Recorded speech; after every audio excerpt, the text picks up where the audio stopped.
好啦，跟住咧就要講嘅係內朝外朝。呢一個咧係漢武帝一個政治制度嘅改變。嗱，外朝就係呢一個三公九卿制，即係我一開始所講秦朝嘅制度。嗱，其實咧九卿嘅名咧係有啲改變嘅，即係有啲例如話有啲名變咗做大鴻臚嘅，但係 anyway 都係差唔多嘅啫。漢武帝係一個咩皇帝呢？佢係好怕佢嘅權力係被分割嘅，而佢怕呢樣嘢唔係因為佢做咗皇帝之後先怕。漢初有好多嘅亂事出現咗，令到佢要去做一個改變，而呢一個改變無論成效好或者成效最後唔得，佢都係要做一啲嘢，令到佢嘅子孫，令到之後漢朝嘅傳承唔會出問題。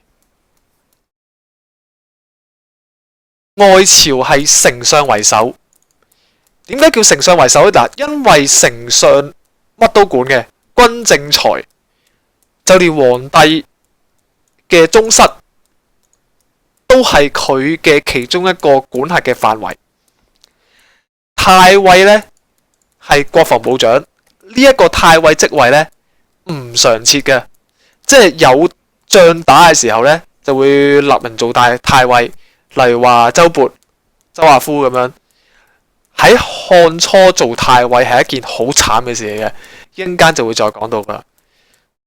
咁所以呢個位呢，其實呢就等於可有可無嘅，因為唔係成日有人坐嘅。御史大夫係監察百官，實際上呢，即係 ICAC 其實呢係唔能夠理政噶嘛，即係 ICAC 唔能夠講梁振英嘅嘢，即係佢會查梁振英，但係佢唔能夠幫梁振英去做嘢噶嘛。內朝就係皇帝設立嘅一個議政嘅地方。咁丞相喺外朝就係百官之首，皇帝就唔想你同我分權，於是乎咧就自己設立咗一個叫內朝的東西，或者有啲書叫中朝。或者叫做內中朝，簡單嚟講就係丞相有丞相同大家講，皇帝就自己同自己最親嗰啲親信議政。漢武帝係點樣改呢個政策呢？點樣整呢個內朝出嚟呢？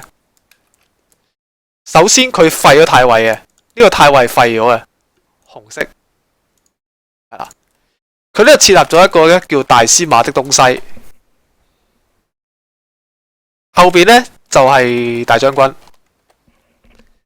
大司馬其實就係管軍政嘅。點解要設立另一個職位呢？其實一樣噶嘛，太尉又係管軍事，大司馬又係管軍事。太尉呢個位呢，再講多次啦，做到太尉嘅係好慘嘅，盧蛙啊，例如有個人叫盧蛙、周勃。啲人冇好下場嘅，喺漢朝做周勃個仔周亞夫，喺漢朝做太尉呢係冇好下場嘅。皇帝就用佢嘅親信去做大司馬，管軍事。咁我哋睇教科書呢，佢通常就會話大司馬、大將軍，其實呢就係一個通稱嚟啫。如果佢任命嗰個人係，例如佢係 QK 將軍，就係大司馬 QK 將軍。如果佢任命嘅人係衛將軍，就係叫大司馬衛將軍。咁教科書就唔會咁樣同大家細分嘅，於是乎就叫大司馬大將軍。另外呢，就有例如尚書啦，例如話有侍中啦。給事中啦，一紮官，呢一紮官就喺九卿裏邊揾啲人出嚟，然後皇帝咧就叫大家咧就入內廷議政，因為嗰時候宮廷咧有分噶嘛，漢朝宮室叫未央宮，丞相同大家議政地方講完，跟住就皇帝入翻自己宮殿裏邊就揾啲親臣過嚟，九卿裏邊有啲人，皇帝覺得信得過，拉佢入嚟，同時做尚書，即係可能佢係賢位，但係同時亦都係尚書嚟嘅，或者可能佢哋本身係將軍，同時又做尚書。基本上呢啲名咧虛銜嚟嘅啫，簡單嚟講就係揾人出嚟同我自己傾偈議政，實際上冇實權嘅，佢啲實權喺呢度。佢咁樣做咧係為咗分薄丞相嘅權力，分薄外朝嘅權力，令到外朝同內朝咧係有一個咧權力嘅平衡。做得大司馬乜嘢將軍嘅人呢，通常都係皇帝嘅親戚嚟嘅。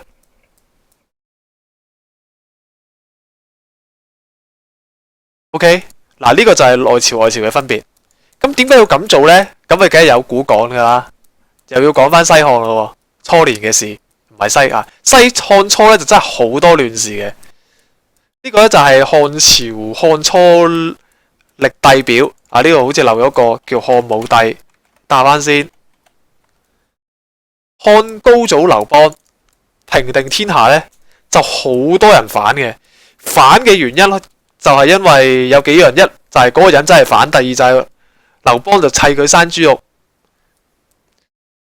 就係為咗削弱權力，例如話九江王英布啊，唔係韓信啊，韓王信喺漢高祖嘅年代咧，有兩位韓信，一個係韓王，被封為韓王，叫阿信；一個係韓信，韓信係楚王嚟嘅。然後咧，仲有頭先講嘅盧蛙，呢個盧蛙係太尉嚟嘅，就係因為咧，漢高祖劉邦就話佢造反，咁啊盧蛙呢個人咧其實幾蠢嘅，因為咧。佢漢高祖話要宣佢入宮咧，佢又唔肯入宮嘅，佢係驚嘅，攬埋晒啲兵咧擺喺自己度，佢驚嘅，好多亂事嘅漢初。然後去到漢惠帝劉盈嘅時候咧，呂雉即係呢個呂氏係姓呂的人啦，漢高祖嘅老婆就叫呂雉。佢咧有一班嘅宗親通稱即係姓呂嘅呂氏啦嚇，最出名就係呂祿同埋呂產。呂祿字喺邊？係呂祿、呂產個名係有啲怪，係真係有呢個名嘅。漢惠帝劉盈咧就即位，但係實權就喺佢阿媽手上。然後佢阿媽咧就引用咗佢啲親戚咧一齊咧去理政嘅。漢初嘅女人權力係非常之大嘅。漢高祖劉邦個女咧，平陽公主啊，或者咧漢武帝嘅家姐咧，和嗰啲長公主咧，全部權力好大嘅。漢惠帝劉盈嘅阿媽就掌權，直到劉盈死。然之後咧就呂氏咧就立劉公，4年之後咧就將劉公咧就廢咗，就改立咧呢個劉義。劉義咧就之後改咗名就叫劉雲。所以咧大家要理解嗱，佢改咗名做劉雲啊，我咁樣寫啦，劉雲。所以大家要理解就係咧，通常我哋睇。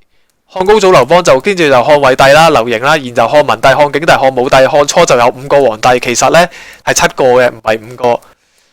劉雲咧最後咧仲要俾人殺埋添。劉公係傀儡嚟嘅，係呂氏嘅傀儡。呂氏勁到一個程度就係可以控制咧宮廷嘅南軍同北軍嘅。然後咧，好啦，有人出嚟平定咗呂氏，因為之後去到呢個時候咧，咁啊漢高祖個老婆呂雉就死咗啦。呂雉死咗之後咧，咁咧姓呂嘅咧就俾一班大臣平定嘅。嗰班大臣咧就係咧周勃，以周勃為首，周勃、太尉同埋陳平丞相。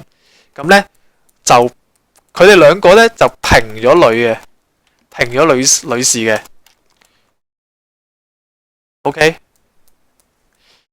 然後咧就諗下究竟有咩皇帝咧係啱做繼任君主，結果咧就揾咗劉恒去做君主，而揾劉恒做皇帝之前就殺晒漢惠帝嘅仔，無論呂氏又好，其他大臣都殺晒漢惠帝嘅仔，即係啲劉運、劉公嗰啲死晒噶啦。所以你見得到就係去到漢武帝呢個年代咧，其實咧漢武帝好多憂慮嘅。嗱，仲有呢個叫七國之亂啦，呢個應該教科書有講，就係吳楚七國之亂。楚七國之亂就係話咧，諸侯王咧姓劉嘅有7個國就起來反抗，最後咧就被平定嘅。咁啊，漢武即係如果你做皇帝，你嘅阿爸嗰輩或者你祖父輩咧，就全部都係經歷過呢啲事嘅時候咧，基本上你唔想揾你係好難唔揾方法去對付呢一啲嘅問題嘅，係嘛？即係周勃係太尉，我再講多次，太尉呢個位係好慘嘅。盧蛙咧就造反死，周勃咧就俾人誣告下吏，然後咧佢要走太后後門，仲要去賄賂當時嘅玉吏，用千金賄賂玉吏，佢先能夠保住條命。周亞夫咧就幫咧漢景帝咧就平亂嘅，平七國之亂嘅，結果周亞夫咧都係冇好下場嘅，都係死嘅。咁所以去到漢武帝嘅時候，咁你既然係咁，你不如直接廢咗太尉佢啦，係咪先？然後就另立一個官員，就叫做大司馬大將軍，就揾親信嚟做。咁如果我唔立你做大司馬嘅話呢，咁你只不過係一個普通嘅將軍嚟嘅啫，就係咁簡單。於是乎呢，就削弱咗一個外朝嘅其中一個權力啦。然後啦，仲未講完喎，嗱，漢初亂事仲未講完喎，我哋仲有一個表，漢高祖劉邦之後嘅子孫表。嗱，我寫個文就係講漢朝太子係很慘，非常慘，十分慘。即係其實冇乜邊幾個嘅太子，第一個俾人立做太子嘅人呢，係可以真係做到皇帝嘅，得幾個嘅啫。去到東漢都係。漢高祖劉邦呢，就有個情婦就姓曹嘅，咁冇結到婚，所以呢，嗰個大仔呢，情婦所生嘅大仔呢，就唔能夠成為太子。漢惠帝呢，就係漢高祖劉邦老婆呂雉生嘅，於是乎就成為太子，咁啊順理成章呢，就繼位。然後因為喺漢惠帝嘅時候，頭先講過啦，姓呂嗰啲呢，就出嚟搞事，佢阿媽呢，就非常惡嘅，於是乎呢，佢死咗就立劉公，劉公後來俾人廢，就立劉山。劉山之後改咗名做劉義，劉義又改咗名做劉雲，即係呢一個，係啦，同一個人嚟嘅。佢原名叫劉山，之後改咗做劉義，之後改做劉雲。但係呢一班漢惠帝劉盈嘅子孫呢，因為嗰陣時大臣推翻咗姓呂嘅，令到姓呂嘅倒台。倒台之後呢，就話呢啲人呢，全部呢都唔係呢漢惠帝嘅子孫，於是乎呢，就殺晒佢，一個不留。咁我哋平原女士啊嘛，係咪啊？啲大臣成員女士啊嘛，咁就要揾皇帝啦。劉肥唔揾得，瓜咗。劉如意啊，俾女士殺咗。劉盈死咗啦。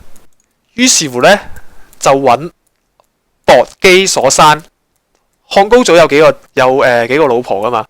有戚姬啦，有情婦姓曹噶啦，有呂雉啦，有姓薄嘅薄姬。薄姬咧就生咗劉恒，劉恒咧就做咗漢文帝嘅。OK， 嗱，漢文帝即位都係有波折嘅，因為嗰陣時咧就傾緊究竟揾劉恒定係劉長係做皇帝。劉長阿媽好惡嘅，所以咧大臣就立劉恒，所以啲大臣好大權，非常大權。漢武帝係要去解決班咁大權嘅大臣。然後漢文帝劉恒即位咗之後咧，咁啊佢又有幾個仔嘅，咁後邊嗰啲係庶出嘅，即係唔係皇后生嘅，前邊嗰啲係皇后生嘅。咁咧就劉啟好順利做太子啊，所以其實好少太子啊真係好順利嘅。嗱，呢一個劉盈做太子，結果登位之後就俾佢阿媽咧就管晒，然後咧漢初咧基本上咧去到漢武帝嚟講咧，就得漢武帝自己同埋即係劉啟咧係比較安全噶啦。咁啊，漢武帝都唔安全，劉啟做咗漢景帝，佢就立太子。咁啊，大家見到下邊一大紮姓劉嘅，我連表格都列唔到，因為太多。咁樣劉徹就呢度，呢個就係漢武帝啦。你漢武帝咧就唔係長子嚟嘅，劉徹喺呢個位。劉榮本身係太子，後來俾人廢嘅，所以太子係非常慘嘅，千祈就唔可以喺西漢初年做太子。改立咗劉徹，劉徹咧就16歲做皇帝。佢做皇帝又有波折嘅喎，因為嗰陣時漢文帝咧有個叫劉武嘅人，劉武咧就係劉徹阿媽姓王，佢阿媽姓王，係佢阿媽嘅阿媽，即係太皇太后。就係咧姓竇嘅，姓竇嘅太皇太后咧係好中意劉武啊，因為劉武嗰陣時係做梁王，梁王係幫助漢景帝平七國之亂嘅功臣嚟嘅。於是乎咧，一輪之後咧，最後終於都俾劉徹做咗皇帝，咁咧就劉武就冇得做。咁但係劉徹做皇帝咧，就成日要睇佢阿媽又唔敢出聲嘅，佢要睇太皇太后竇太后面色，直到竇太后死咗。即係所以漢武帝就喺呢一個環境下咧，成為皇帝。於是乎佢需要去扶植自己嘅勢力，而且要壓抑原有嘅勢力。原有嘅勢力就係呢啲。太尉廢，因為立嚟都冇用，全部係造反。就算佢唔造反，我都要話佢造反，因為佢兵權大。丞相咧，呢一個咧係需要處理嘅問題。於是乎咧，我就另立咗一個咧內朝議政，就去咧壓抑咗咧外朝嘅權力。所以我哋話咧罷黜百家，獨尊儒術咧，其實咧就唔係真係尊儒術，好簡單啫嘛。嗱，我寫文寫過公孫雲啦，公孫雲就係因為讀春秋打字有問題因為讀春秋而做到御史大夫做到丞相。佢係用以前我講過啦嘛，以前漢朝一係就功臣出身，唔係功臣出身咧，你就本身係讀法律嘅吏。佢而家咧就開第三條路，就係儒家出身，就係話你一啲社會地位比較低嘅人係可以從讀書嘅途徑咧就做到官。於是乎咧，將呢啲全部以前唔係功臣就係吏，而家咧就揾一啲咧出身寒微嘅人去做呢啲官，結果就壓低咗出邊呢一班人嘅地位，同時又提升咗自己地位。所以我哋睇一個朝代嘅政策咧，例如話我哋睇明成祖咧，就唔可以獨立睇嘅，即係唔可以話逐個政治制度、政治方面就嘟嘟嘟，經濟方面就嘟嘟嘟，社會方面就嘟嘟嘟，唔係咁睇嘅。睇一個皇帝制度係要睇整體嘅，即係佢行嘅一個政策全部有關聯嘅，冇可能係獨立嘅。所以其實咧，由儒家讀儒家經典做到官嘅人，好多時候咧都咧去咗做吏，就係做斷案嘅，做法律嘅。即係嗱，大家都係出身唔同，但係其實都係做同一樣嘢。所以好多儒家出身嘅人咧，就係做張湯嘅手下啊，就係搞法律嘅。咁但係佢嘅身世咧就改變咗。OK，罷黜百家，獨尊儒術咧，其實冇罷黜百家嘅，因為百家仲喺度，只不過咧，即係簡單嚟講就係用錢、用官去吸引啲人去做，去幫皇帝手嘅啫。啊，其實咧百家係冇罷黜到嘅。儒術咧有一個最重要嘅重點，就係咧漢武帝係中意公羊春秋嘅，即係我哋話五經、詩書禮易春秋，漢武帝係中意公羊春秋嘅。公羊春秋，春秋有三傳噶嘛，春秋左傳、春秋谷梁傳，同埋咧公羊傳。公羊傳咧就係講公羊三世，係一個思想嚟嘅，就有三個階段，三個 level。咁啊，第一世個學名唔記得咗，就係一個統一天下嘅一個講法，就係影射咗劉氏統一天下。第二世咧就係去治國太平世，第三世咧就係去打人。所以咧公羊三世咧係合理化自己去打人嘅。因為第一世咧就係統一天下啊嘛，統一平亂啊嘛。第二世就係講治理太平，第三世咧就係去打人，就係先搞掂自己，然後咧就去打人。公羊三世講呢樣嘢嘅，然後咧就入咗好多陰陽學說落去，就話咧呢個皇帝咧係天命所歸嘅。但係呢個其實唔係儒家講嘅，呢個其實係陰陽學說講，陰陽家講嘅，道家講嘅可能。咁所以去到我哋話啦，嗱漢朝我哋繼續列皇帝落去啦，漢武帝、漢昭帝、漢昭宣帝、元帝、成帝、元成，跟住漢平帝，然後漢哀帝。漢哀帝先係漢平帝，然後咧就係到王莽篡漢，就係王莽呢一個人咧，就利用咧一個叫做五德宗始說，就去咧篡位。五德宗始說就係話咧呢個世界出現咗一個新嘅聖人啊，就係我王莽，所以咧漢朝咧姓劉嗰啲咧就要拜拜啦咁樣。嗱呢一個五德宗始說咧就唔係嗰陣時爆出嚟嘅。根本上漢朝滅亡咧，好大程度上因為獨尊儒術。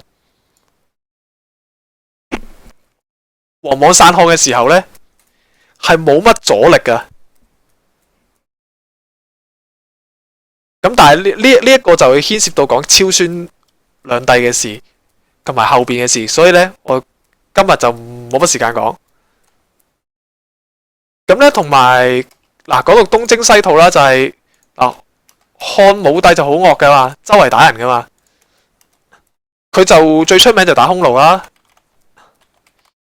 然後唔止匈奴嘅，佢係我哋話三國時代嘅劉備咧係有蜀地啊嘛，蜀係嗰陣時佢打翻嚟噶嘛，蜀嗰陣時冇咁大嘅，漢武帝時候四川啊，即係而家係四川，蜀地係冇咁大嘅，佢下邊嗰啲咩建威嗰啲郡咧，全部都係漢武帝時期打翻嚟嘅。佢又打過朝鮮啦，設立咗四郡，就係真潘、臨屯、玄菟同埋記得咗，然後就開絲綢之路啦，打完匈奴就揾使者出使，就開咗河西四郡，就係酒泉、孤藏、張掖同埋唔記得咗，係啦，都成日唔記得一個啊。河西四郡，咁咧就係漢武帝打翻嚟嘅土地嚟嘅。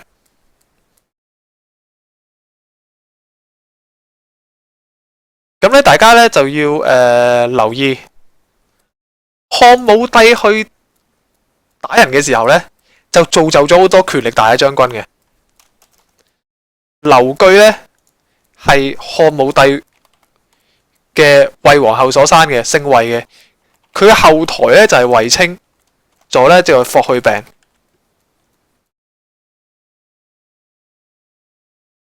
霍去病啊，呢個咧漢武帝二仔咧就死咗啊，好早死嘅。咁咧就得呢三個，呢三個全部都係李夫人所生嘅，姓李嘅。咁咧佢有後台喎，佢嘅後台咧就係呢個李廣利同埋丞相劉屈離。然後呢個劉弗陵咧就8歲做皇帝。嗱，呢最後嘅皇帝就係劉弗陵，8歲做皇帝。佢阿媽咧就姓趙嘅。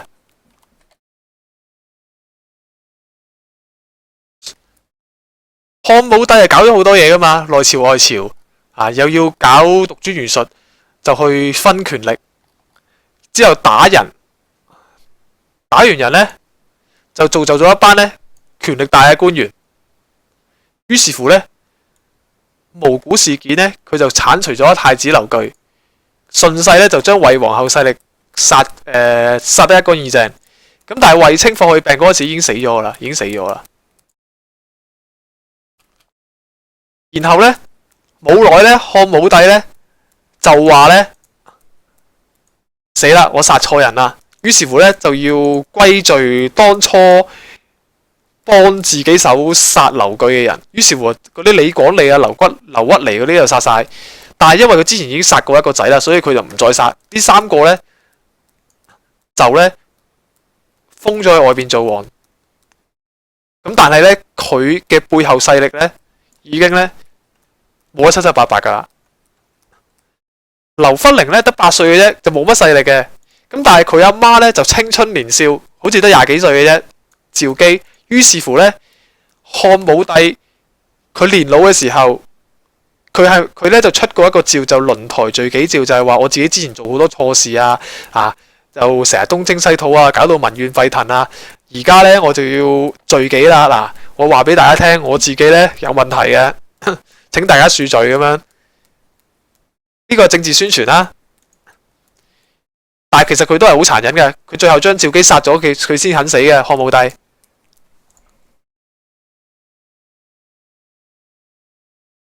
咁所以咧，東征西討遺留落嚟嘅問題又係大臣權力大，於是乎又殺咗一批人嘅。所以我哋睇成個漢武帝嘅施政，1、2、3。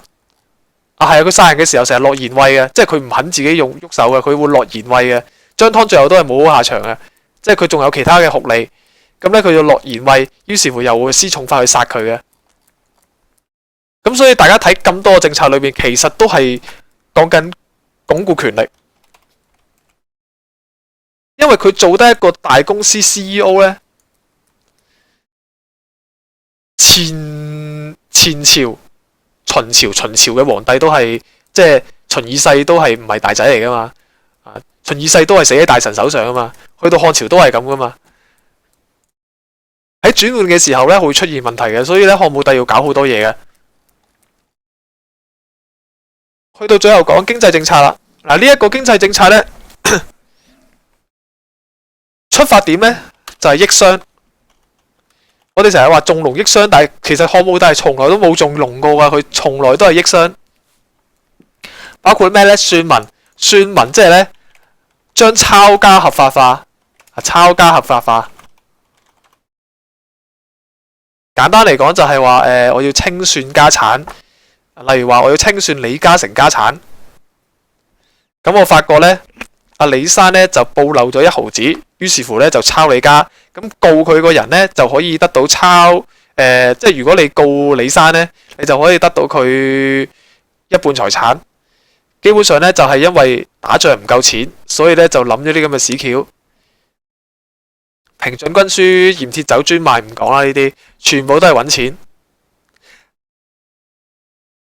收5銖錢，因為以前嘅皇帝漢文帝、漢景帝呢，漢初係好窮嘅，佢連收錢嘅財政都冇嘅。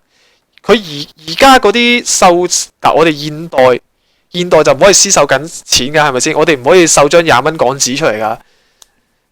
因為點解呢？因為成本好低嘅咋，我哋攞部印鈔機攞啲紙跟住有印㗎啦。其實可能個每一張20蚊嘅成本都1蚊，咁但係呢，你就有19蚊賺咗。但係以前呢嘅錢係計重量嘅，你係重3銖就係3銖，就係有3銖嘅價值。你有重5銖就係5銖，所以呢，以前呢，漢初嘅時候呢，佢係可以俾漢文帝、漢景帝。漢文帝、漢景帝可以俾啲商人咧去自己收錢，因為佢要出，例如話例如咋3斤重嘅成本去收一個3斤嘅錢出嚟，佢係唔會無中生錢嘅。咁呢啲佢叫私收。咁去到漢武帝時候咧，佢就要公收，即係話公家咧去收錢，就統一由官府咧去做錢5銖錢咁樣嘅啫，抑制商人。抑制豪強，抑制豪族，佢嘅背後針對嗰樣嘢咧，其實都係呢啲人，都係功臣貴族。因為你官商勾結咧，就係中國史上咧不能改變嘅事嚟嘅。其實唔係中國史上，好多國家史上都不能改變呢樣嘢，就係官商勾結。商人勢力咧係支持唔少咧功臣嘅，你打擊商人就等於打擊功臣、打擊貴族，其實係同一樣嘢嚟嘅。簡單嚟講，又係講權力。